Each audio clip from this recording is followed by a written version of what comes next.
ETV YouTube channels లో మీ వ్యాపార ప్రకటనల కోసం ఈ నంబర్కి కాల్ చేయండి.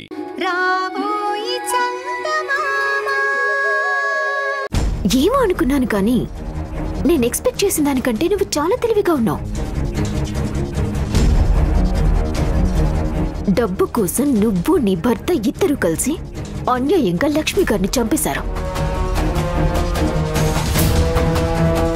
ఆవిడ ఎంతమందికి అన్నం పెట్టిందో, ఎంతమంది అనాథల్ని చేరదీసి ప్రయోజకుల్ని చేసిందో నీకేం తెలుసు?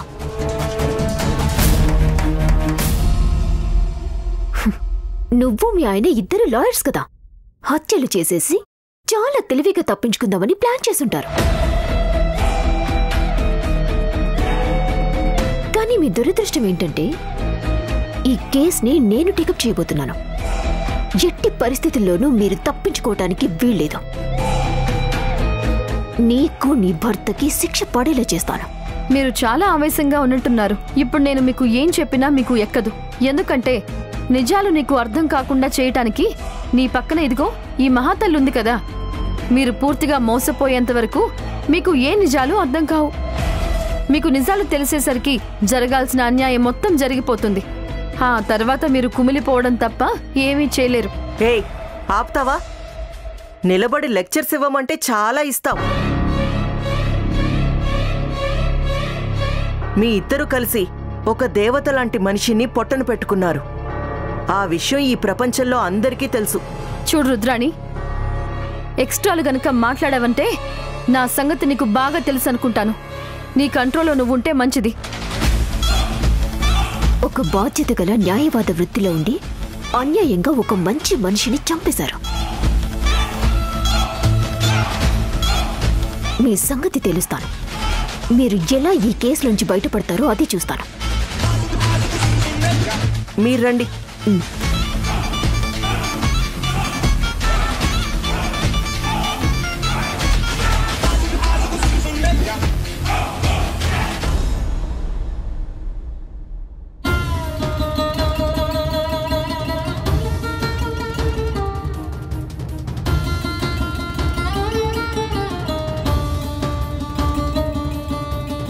నాన్నా, ఎక్కడున్నావు నాన్నా?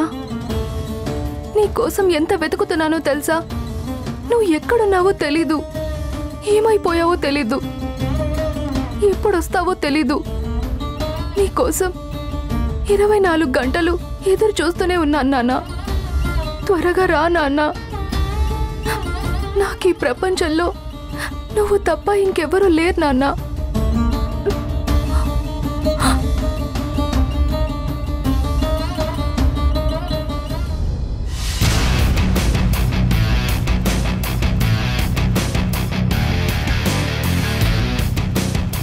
రాయుడు కూతురు నువ్వేనా? అవును, నేనే. మీరు? తన పేరు వైశాలి, పెద్ద లాయర్. లక్ష్మిగారి హత్య కేసు గురించి వాదించడానికొచ్చారు. మీ నాన్నెక్కడా? తెలీదు. తెలీదా లేక చెప్పడం ఇష్టం లేదా? చెప్పలేకపోవడానికి ఏముంది? నిజంగా మా నాన్న ఎక్కడున్నాడో నాకు తెలీదు. తన గురించే నేను వెతుకుతున్నాను. మీకేదైనా ఆయన గురించి ఇన్ఫర్మేషన్ తెలిస్తే నాకు చెప్పండి. బాగానే ట్రైనింగ్ అయ్యావు. ఎవరిచ్చారు నీకు ట్రైనింగ్? ఇంకెవరు వైశాలి? ఆ చంద్రికే ఇచ్చుంటుంది. వీళ్ళిద్దరూ తోడు దొంగలు కదా. చూడండి, అనవసరంగా ఆ మేడం గురించి మీకిష్టం వచ్చినట్టు మాట్లాడకండి. ఓ, ఆవిడ మేడం అయిందా? అంటే దొంగలందరూ ఒకే చోటు చేరారన్నమాట. ఏం మాట్లాడుతున్నారు? మేం దొంగలమేంటి? మీ ఇష్టం వచ్చినట్టు మాట్లాడకండి. Shut up. మీ గురించి మాకు తెలీదు అనుకుంటున్నావా? మీ నాన్న రాయుడు, ఆ భరత్, చంద్రిక ముగ్గురు కలిసి లక్ష్మి గారిని అన్యాయంగా పొట్టన పెట్టుకున్నారు. ఆవిడ్ని హత్య చేశారు. మీ నాన్న ఎంతో కాలంగా నమ్మకంగా పనిచేస్తూ వెన్నుపోటు పొడిచాడు. అన్నం పెట్టిన చేతిని కరిచిన విశ్వాసఘాతకుడు మీ నాన్న. అసలు మా నాన్న గురించి మీకేం తెలుసని మాట్లాడుతున్నారు? మీ నాన్న గురించి అందరికీ తెలుసు. తనొక హంతకుడు, తనొక దొంగ. Shut up shut up shut up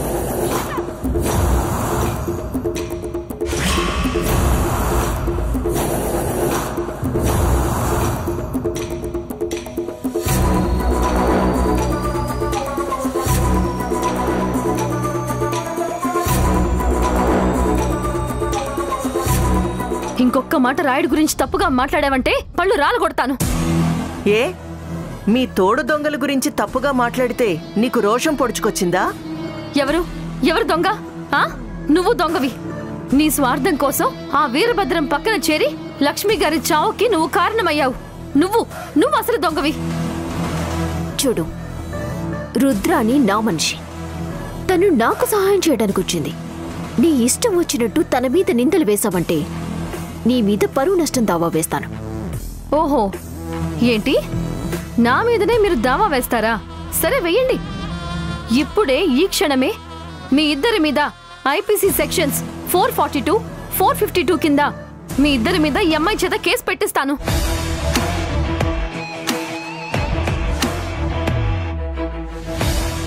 ఈవిడేమో పేరు మోసిన లాయరు, నువ్వేమో మాజీ పోలీస్ ఆఫీసర్వి. నీకు సెక్షన్స్ గురించి కొత్తగా చెప్పాల్సిన పని లేదనుకుంటాను.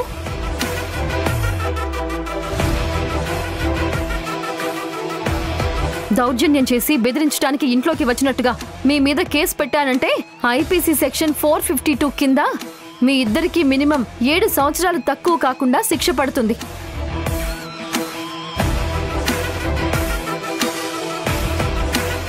మీరు దానికి రెడీ అనుకుంటే అప్పుడు వేయండి నా మీద పరువు నష్టం దావా.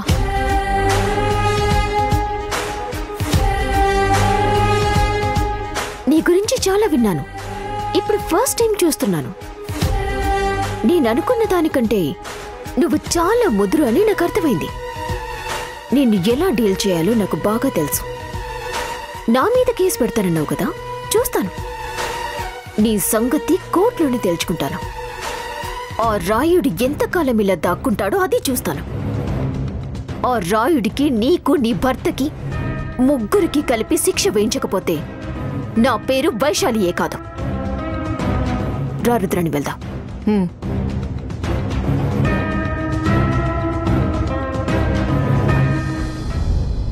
ఏంటి మేడం ఇది? ఇలా మాట్లాడి వెళ్తున్నారేంటి? మా నాన్నని పట్టుకుని దొంగ అంటున్నారు. ఎంత అన్యాయం మేడం ఇది.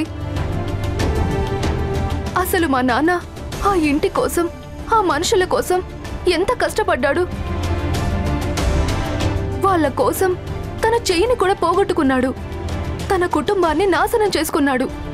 చివరికి కన్న బిడ్డనైనా నన్ను కూడా వదిలేసి వాళ్ళ కోసం కష్టపడ్డాడే. అలాంటి వ్యక్తిని పట్టుకుని ఇలా దొంగ అనడం ఎంతవరకు న్యాయం మేడం? చివరికి కనీసం మా నాన్న బ్రతికున్నాడో లేదో తెలియని పరిస్థితుల్లో నేను కుమిలిపోతుంటే ఇలా వచ్చి నా మీద దౌర్జన్యం చేయడం ఎంత అన్యాయం మేడం? నువ్వేం బాధపడకమ్మా. న్యాయం కోసం పోరాడుతున్నప్పుడు ఇలాంటి ఎదురు దెబ్బలు, ఇలాంటి మనుషులతోటి మాటలు పడక తప్పదు. ఏం జరిగినా చివరికి న్యాయమే గెలుస్తుంది. లక్ష్మి గారిని చంపింది వీరభద్రమే అని అందరికీ తెలిసేలా చేస్తాను. అప్పటి వరకు నువ్వు ఓపిక పట్టమ్మా. నీకేం భయం లేదు. నీ జోలికి ఎవరొచ్చినా సరే నీకు అండగా నేనున్నాను. నువ్వేం దిగులు పడకు.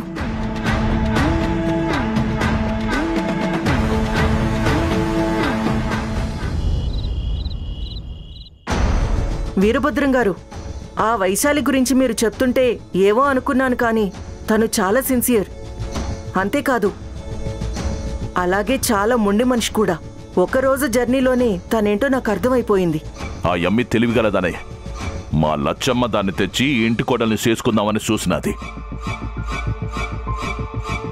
నిజంగా వైశాలి గనక ఈ ఇంటి కోడలయ్యుంటే మనకీ మాత్రం అవకాశం కూడా దొరికేది కాదు. ఈ పాటికి నేను నా కొడుకు సిప్ప పట్టుకుని ఎప్పుడో బయటికి పోయి ఉండేవాళ్ళం. అంత ప్రమాదకరమైన మనిషి. నా భయం కూడా అదేనండి.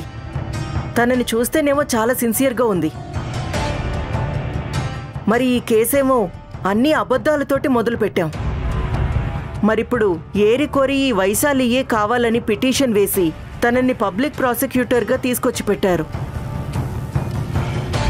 ఇప్పుడు మనం చెప్పినవన్నీ అబద్ధాలని తెలిస్తే మనకి వ్యతిరేకంగా ఈ అమ్మాయే వాదిస్తుందేమో అని నాకు డౌట్గా ఉంది. లేదులే అమ్మే, అంత తేలిగ్గా అమ్మాయికి ఎలా తెలుస్తుంది? తెలిసినా ఏదో రకంగా మనం దారిలో పెట్టే ప్రయత్నం చేద్దాంలే. Shut up.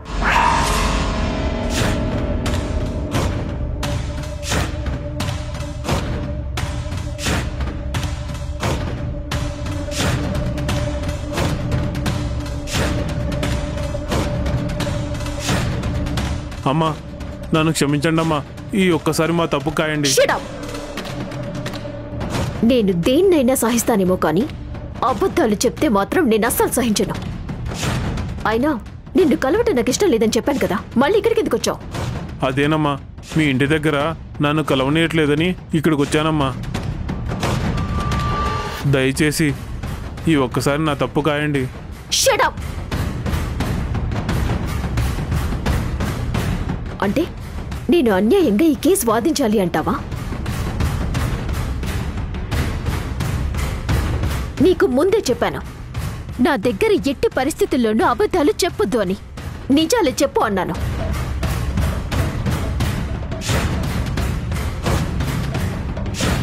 అప్పుడే నువ్వు నిజం చెప్పుంటే కనీసం నీ మీద కనికరంతోనైనా ఈ కేసు టేకప్ చేసేదాన్ని. కానీ నువ్వన్నీ అబద్ధాలాడావు.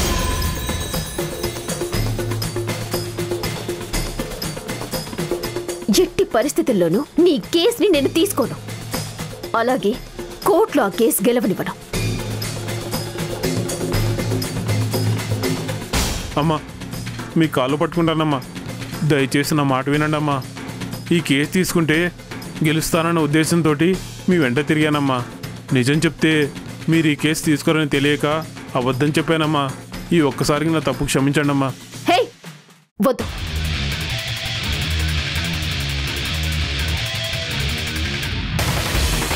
నన్ను ముట్టుకున్నావంటే మర్యాదగా ఉండదు.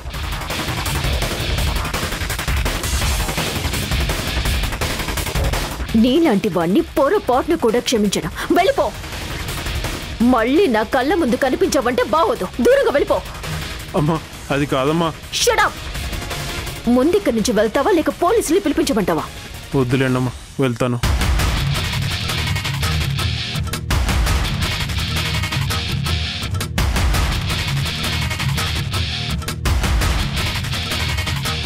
ఏందమ్మీ, ఏమై ఉంటుంది? ఎందుకలా కోపడతా ఉన్నావు?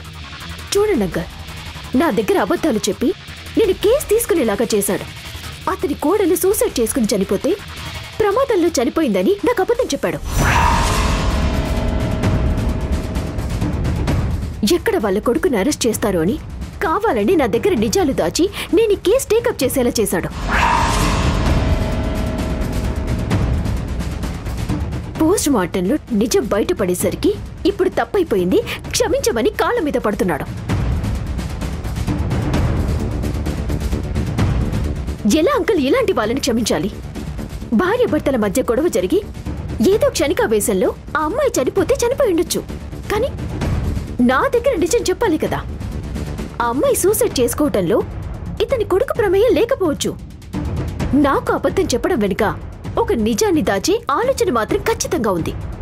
అందుకే రేపు పొద్దున కోర్టులో వీళ్ళకి వ్యతిరేకంగా వాదించబోతున్నాను.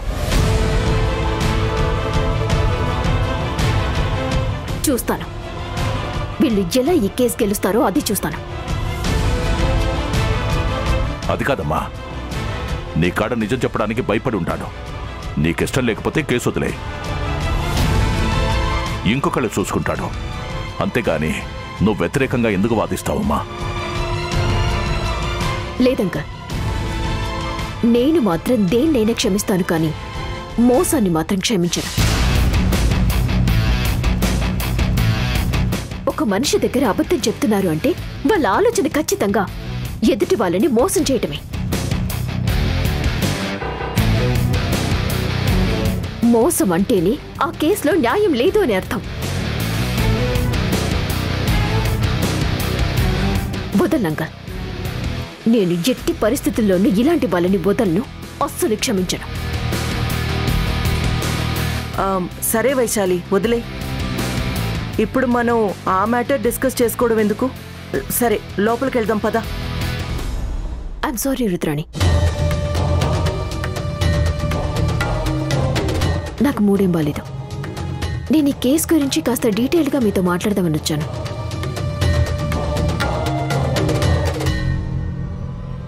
అనుకోకుండా ఈ రాస్కల్ ఇక్కడికి వచ్చి నన్ను చాలా డిస్టర్బ్ చేశాడు. నేను ఇంటికి వెళ్ళిపోతాను. సరే ఉండమ్మా, నేనొచ్చి ఇంటికాడ దింపేసి వస్తాను. వద్దంకల్, నేను వెళ్తాను. మళ్ళీ రేపు వచ్చి కలుస్తాను. అట్లాగే.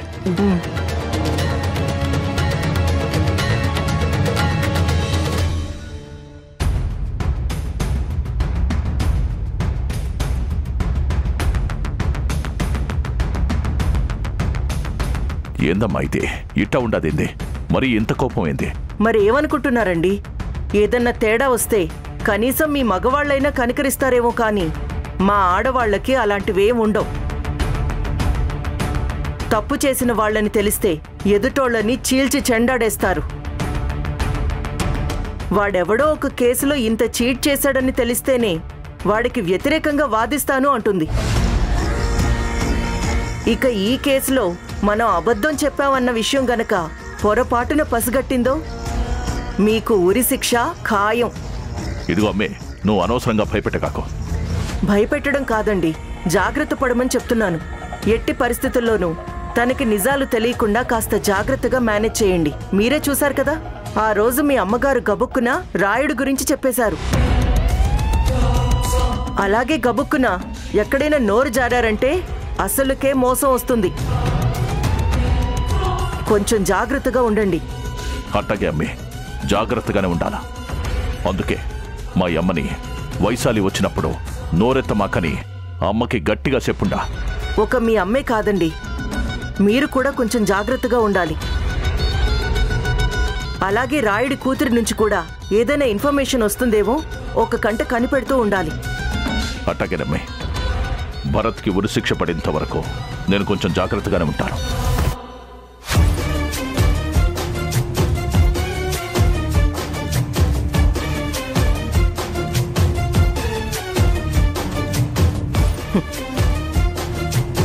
ఏంటి, భరత్కి ఉరిశిక్ష? నేను బతికుండగా పడనిస్తానా? నీ పని నువ్వు చేయి.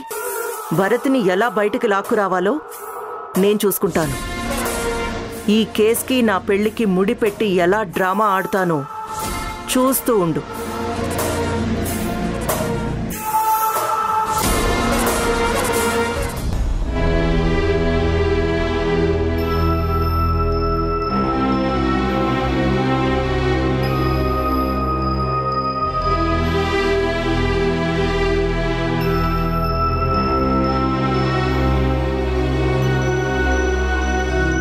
పాపం ఎంత అలసిపోయిందో.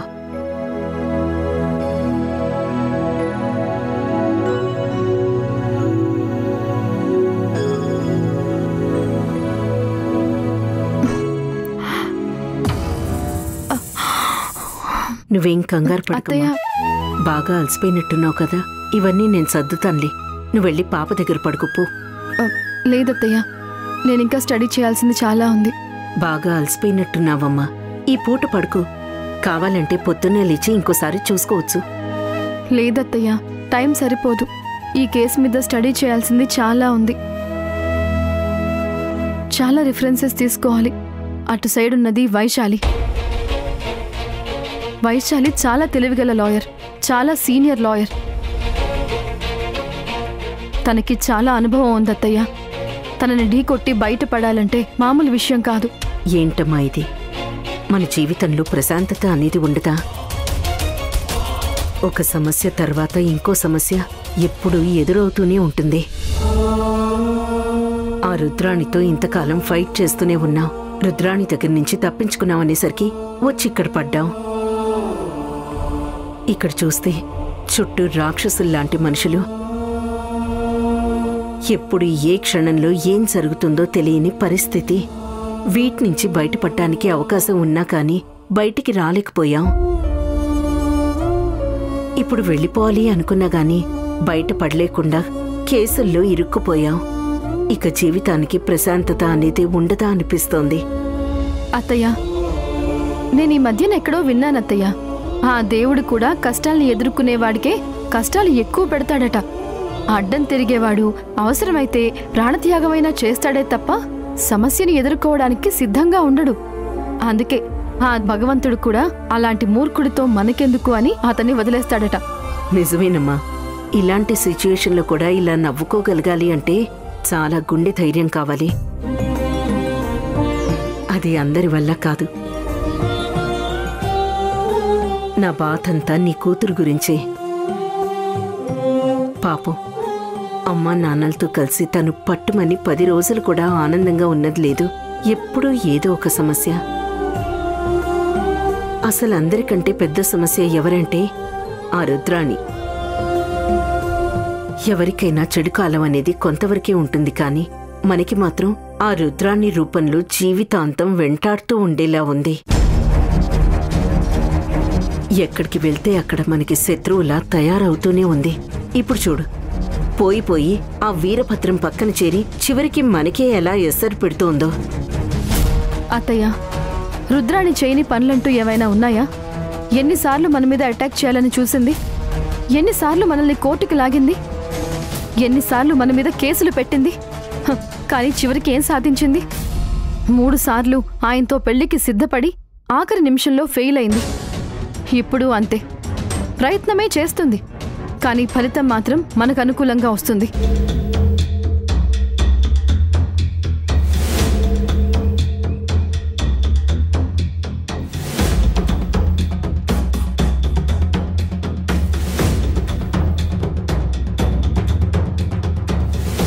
లక్ష్మి గారిని చంపిన వాళ్ళకి ఖచ్చితంగా శిక్ష పడాలి అని నేను కూడా కోరుకుంటున్నాను. కానీ అది ఎవరు అనేదే లోపలికి వెళ్ళాక తెలుస్తుంది. ఆస్తి కోసం ఒక పథకం ప్రకారం లక్ష్మి గారిని హత్య చేశాడు. సాక్ష్యాలను విచారించి ఈ ముద్దాయికి ఐపీసీ సెక్షన్ 302 ప్రకారం ఉరిశిక్ష విధించవలసిందిగా కోర్టు వారిని కోరుతున్నాను.